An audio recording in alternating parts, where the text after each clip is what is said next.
रजीम change operation के दौरान पाकिस्तान की सियासत में क्या क्या तमाशे होते रहे, कैसे एक दूसरे को धोखा दिया जाता रहा, दगाबाजी और सौदेबाजी होती रही और कैसे कुछ लोग विकेट के दोनों तरफ खेलते रहे।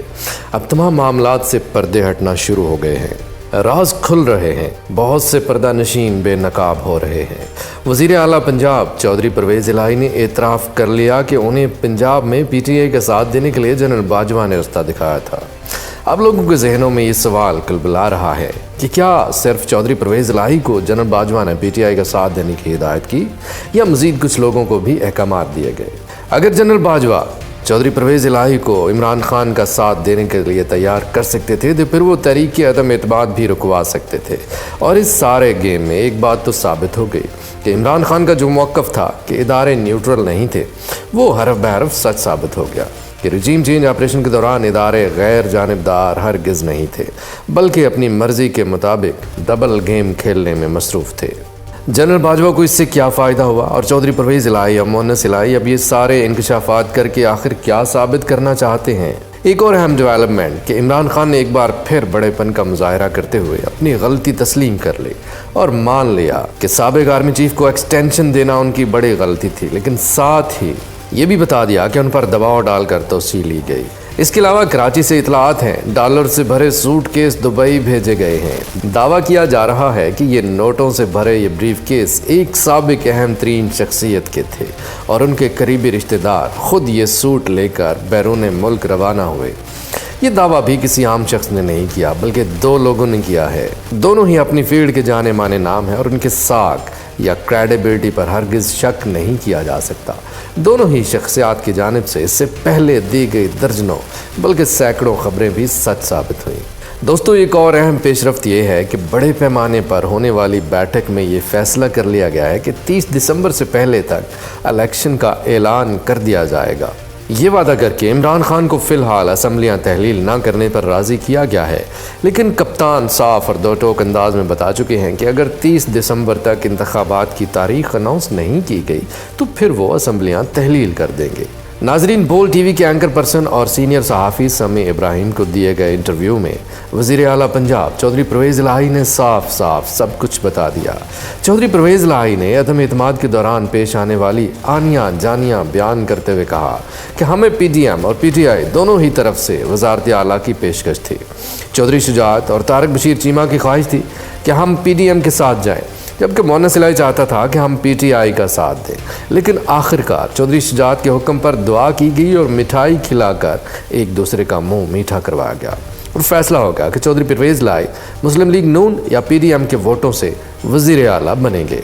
दरअसल मामला कुछ यूँ था कि चौधरी मुअन्नस इलाही किसी भी सूरत नून लीग और PP के इत्तेहादी बनने पर तैयार नहीं थे। इसकी वजह ये थी कि दोनों जमातों में पहले से तजर्बेकार लोग मौजूद थे, लिहाजा अगले इंतखाबात में मुअन्नस को अपना वहाँ कोई मुस्तकबिल दिखाई नहीं दे रहा था, जबकि PTI के पास पंजाब में कोई ऐसा बंदा नहीं था।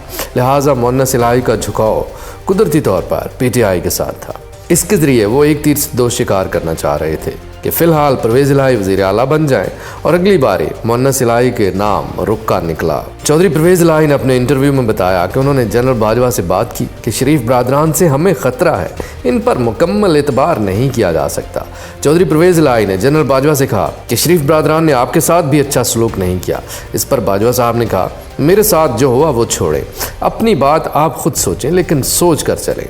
आप यानी परवेज़ इलाही और उनके रुफ़का के लिए इमरान खान वाला रास्ता ज़्यादा बेहतर है। इसके बाद उन्होंने PTI का साथ देने का फ़ैसला किया।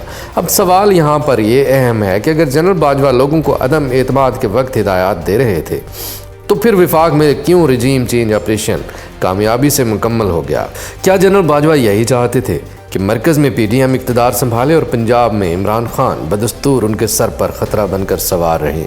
अब ये चहमगोइयाँ भी की जा रही हैं कि जनरल बाजवा नहीं चाहते थे कोई भी हुकूमत मजबूत हो और उनके लिए ख़तरे का बायस बने, इसलिए उन्होंने दोनों हुकूमतों को ना तो पूरा इख्तियार दिया और ना ही पूरी तरह कमज़ोर रखा। दरअसल उनकी ख्वाहिश थी कि दोनों को एक दूसरे के ख़िलाफ़ इस्तेमाल किया जाता रहे। अगर PDM वाले आउट ऑफ कंट्रोल हों तो पंजाब के ज़रिए उनकी ट्यूनिंग करवा दी जाए और पंजाब हुकूमत की तरफ से गड़बड़ की कोशिश की जाए तो फिर उन्हें PDM से डराया जाए। यही वजह है कि इमरान खान ने अपने इंटरव्यू में کھلم کھلا جنرل باجوہ پر ڈبل گیم کرنے اور دھوکہ دینے کا الزام لگا دیا۔ ٹویٹر پر رات بھر وہ دھوکے باز بھی تھا، ٹاپ ٹرینڈ میں شامل رہا۔ صرف یہی نہیں بلکہ خان نے تسلیم کیا کہ انہوں نے 2019 میں سابق army chief general Qamar Javed Bajwa کو ایکسٹینشن دے کر بہت بڑی غلطی کی، لیکن ساتھ ہی کپتان نے یہ واضح کر دیا کہ ان پر دباؤ ڈال کر یہ فیصلہ کرایا گیا۔ ملک میں ایسے حالات بنا دیے گئے تھے کہ جنرل باجوہ کو توسیع دینے کے علاوہ ہمارے پاس کوئی آپشن نہیں تھا۔ عمران خان نے پہلی بار جنرل فیاض حمید کا نام لے کر انہیں اپنا وفادار بھی قرار دیا۔ بولے کہ جب جنرل باجوہ نے جنرل فیاض حمید کو ہٹانے کا فیصلہ کیا، اسی وقت صاف نظر آ رہا تھا کہ انہوں نے مجھے بھی اقتدار سے نکالنے کا فیصلہ کر لیا ہے۔ ایک طرف عمران خان کو انٹیلیجنس بیورو یعنی IB سے مسلسل رپورٹس مل رہی تھیں کہ کوئی کھچڑی پکائی جا رہی ہے، لیکن اس کے باوجود جنرل باجوہ خان کو تسلی دیتے رہے کہ سب ٹھیک ہے۔ دوستو ایک اور اہم ڈیولپمنٹ یہ ہے کہ بڑے گھر میں فیصلہ کر لیا گیا ہے 30 دسمبر تک ہر حال میں الیکشن اناؤنس کر دیا جائے اور مارچ میں انتخابات کروائے جائیں تاکہ ملک سے بے یقینی کا خاتمہ اور سیاسی استحکام کے بعد معیشت مستحکم ہو۔ سربراہ عوامی مسلم لیگ شیخ رشید احمد نے بڑا دعویٰ کر ڈالا ہے کہ 30 دسمبر تک انتخابات کی تاریخ آ جائے گی یا پھر عمران خان اسمبلیاں تحلیل کر دیں گے۔ اب گیند حکومت کے کورٹ میں ہے کہ وہ سیاست کو آباد کرے یا اپنا اقتدار بچانے کے لیے سب کچھ داؤ پر لگا کر برباد کر دے۔ ناظرین، سینئر صحافی شاہین صہبائی کی جانب سے بہت بڑا دعویٰ سامنے آیا ہے۔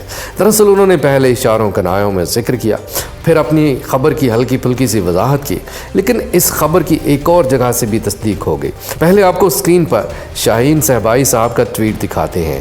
انہوں نے اپنے ٹویٹ میں لکھا کہ لڑائی بڑھ گئی، مفتاح اسماعیل اور اسحاق ڈار کی سرد جنگ اب انتقام میں بدل گئی ہے۔ سینٹ کی قائمہ کمیٹی میں ایئرپورٹ سیکیورٹی فورسز کے حکام نے بتا دیا کہ جو 15 سوٹ کیس جہاز میں کراچی سے دبئی بھیجے گئے تھے وہ ASF نے سکین ہی نہیں کیے۔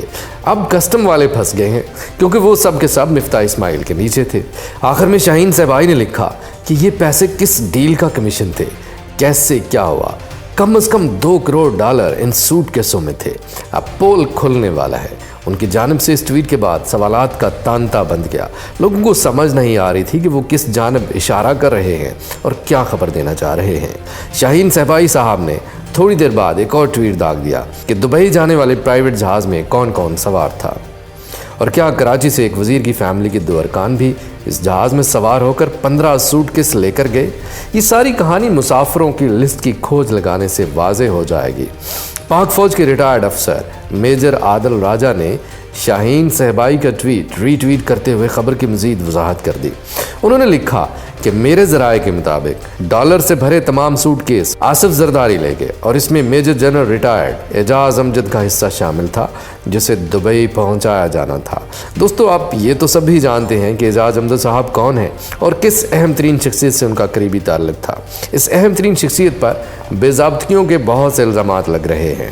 اب دیکھنا یہ ہے کہ وہ آخر کب خاموشی توڑ دیں اور خود پر لگنے والے سوالات کے جوابات دیتے ہیں۔ اللہ رب العزت ہم سب کی حامی و ناصر ہو اور پاک سرزمین کی حفاظت فرمائے۔ پاکستان زندہ باد۔